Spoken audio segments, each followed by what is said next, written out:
Rastilla xap bo'lib qolganda qildi qo'y. Nigar, bo'ldi qilaman. Xap bo'lmang. Ochig'lansangiz. Salomatligingizga ziyonliq. Bir kun aldirash shildingiz. Yuring. Biz yotoq uyga qaytib boramalaylik. To'liga salomatlik qilmang. Bo'ldi qilaman, yuring. Qaranglar buni.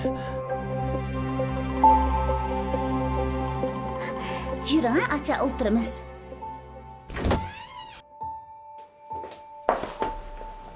Danga. Nigar, bu ketim biroz uvalchilik tatib qoldingiz. Sizning bizning uyga to'lgan badilingiz bak ko'p. Buning hammasi mening ko'nglimda. To'li yog'lama gaplarni qilib, meni aldayman demang. Gap bo'lsa, o'duvda. Xotin, sizmi bilasiz? Bu ketim biz safarga tayyorlik qilyapmiz. Qarang, mendek bir cho'pchong er kishining yonida ozroq pul bo'lmasa bak saturdi ekan-da. Shunga menga ozroq pul yetib bering. Menda pul yo'q. Hamsi bunda qilaylik. Siz oldingi qitim donliq markalik bir so'mkani yoqtirib qoldim degantingiz qo'y.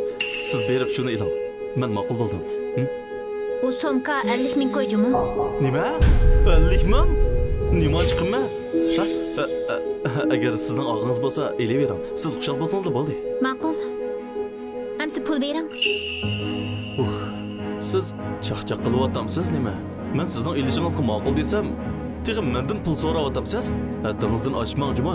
Men o'zimning pulini xajlasam, sizdan ruxsat elib xajlamdim. Siz bir oyda nechilik pul topa oladingiz? Bu Nigar, sizning pulingiz mening pulim degan edingiz qo'y. Siz topgan pulmi ikkimizning qo'y. Ya'ni kelib siz pul xajlagandan keyin albatta mening ma'qulligimni elishingiz kerak. Sizning bir oyda topgan 3 ming qo'y pulingiz o'zingizning xarajatiga yetmaydi. Men bir oyda topgan 100 ming qo'y pul bilan butun bir oilani boqaman. İkimiz to'y qilganda siz men bir mo'chami to'yliq bermagan. Men sizning 5 million qarzingizni to'lab qolmay, qizmeliga bir mashina olib kelgandim. Bu to'yliq o'yinimi men olgan. Nigar, biz degan bir oila kishilari buncha inchki hisoblab nemish qilmas. Agar sizning o'rningizda Alfira bo'lgan bo'lsa, bunda sig'irmaydi. Ma'qul. Sizning nazaringizda Alfira bek yaxshi shundaqmi? Undaq bo'lsa Alfirani xotin qilib bering.